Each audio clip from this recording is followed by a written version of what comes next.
So what if we could intentionally engineer our planet's climate? Like literally turn down the global thermostat whenever we wanted?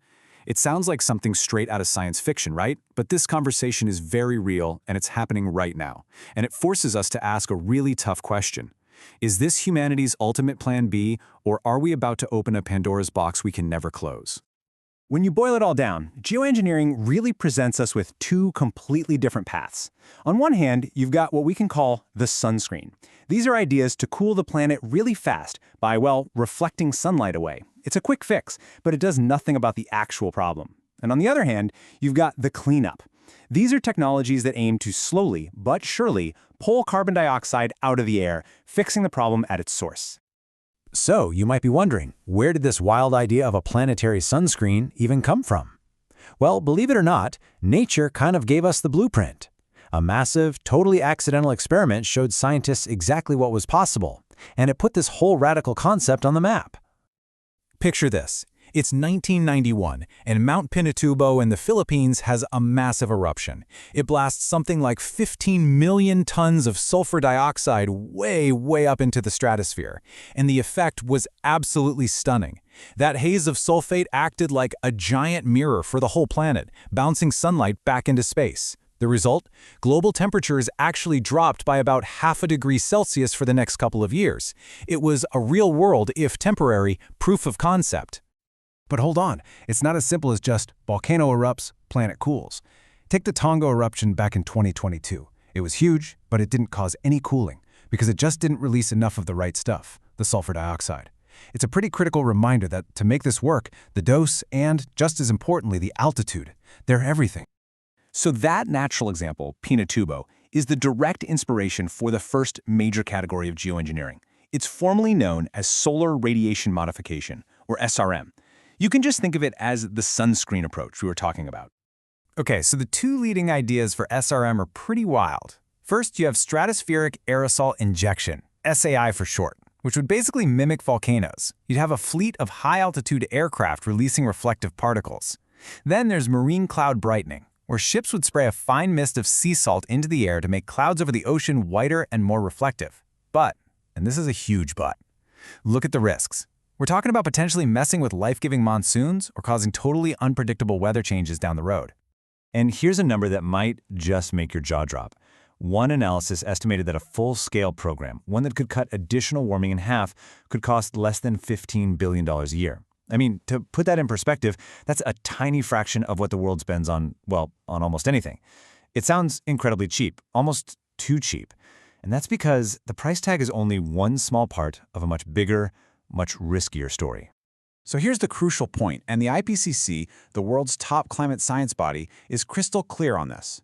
SRM is basically like taking a painkiller for a broken leg. Sure, it might mask the pain, which is the symptom, but it does absolutely nothing to fix the actual broken bone, which in this case is all the CO2 we've already pumped into the atmosphere.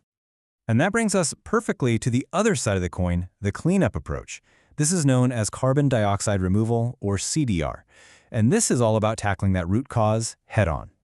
Now, the most famous technology here is probably direct air capture, or DAC. You can honestly think of these things as giant vacuums for the sky. They use enormous fans to suck in air, run it through chemical filters that grab the CO2, and then that captured CO2 can be locked away for good, deep underground. But DAC faces some monster hurdles. The biggest are its crazy high cost. We're talking around $1,000 for every ton it removes today, and the massive amount of energy it needs to run. Another method, called BECCS, has its own serious problem. It would require so much land to grow the biomass that it could end up competing with farms for land and water, which could create a whole new set of problems for food security. And this right here shows you the almost unbelievable scale of the challenge we're facing. Our total capacity to remove CO2 right now is a tiny drop in a colossal ocean of emissions. We're removing tens of thousands of tons while we're emitting tens of billions of tons every single year. The gap isn't just big, it is absolutely staggering. So it's clear these technologies come with massive challenges and even bigger risks. And that brings us to the ultimate question, the real Pandora's box problem. Who gets to decide? Who gets their hands on the world's thermostat? Let's start with maybe the single biggest fear about the whole sunscreen idea. I want you to imagine we actually do it. We deploy it for decades, masking the warming from more and more CO2, and then, for some reason, a war, a political collapse, a technical failure, it just stops.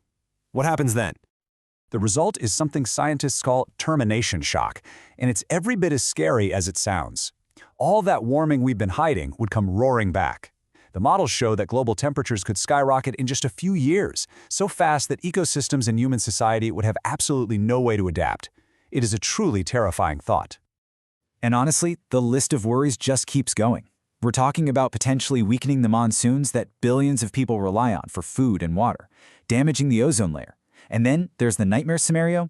What if a single country just decides to do this on their own, potentially triggering massive global conflict? We just don't know what all the ripple effects would be. And yet, you'd think with risks this huge, we'd have some rules, right? Well, there's a massive governance gap. Just recently, a UN effort to simply create an expert group to talk about this stuff fell apart because it was so contentious. As of today, there's no binding international treaty to govern how this technology is researched, let alone deployed. Okay, so we've got all this hype, all this fear, all this massive uncertainty. What's the actual bottom line here?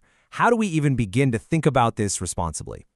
Well, thankfully, a clear framework is starting to emerge from the scientific community. Step 1, and this is the big one, it's totally non-negotiable. Prioritize aggressive decarbonization. We have to stop emissions. Step 2 is to scale up the kind of carbon removal that we know has low risk. Step 3, and this is critical, is we have to establish global rules of the road before anyone even thinks about deploying this stuff. And finally, Step 4, we research SRM not to use it, but to really understand its profound risks. So the consensus is this. If geoengineering has any role to play at all, it's as a potential emergency brake, something you might use to reduce the absolute worst harm from something like a deadly heat wave. It can never, ever be seen as a substitute for the real work of cutting our emissions. You know, maybe the best way to think about it is this. Geoengineering isn't a silver bullet. It's a fire extinguisher. You might grab it in a desperate emergency to keep the whole house from burning down, but you know for a fact it's going to make an enormous, complicated mess. Which really leaves us with one last, crucial question. The smartest path, the only sane path, is to put all our energy into making sure we never end up in a position where we have to choose between a burning house and a risky, unpredictable suppressant. So the real question isn't about Plan B, it's about what we're all doing today to make sure Plan A succeeds.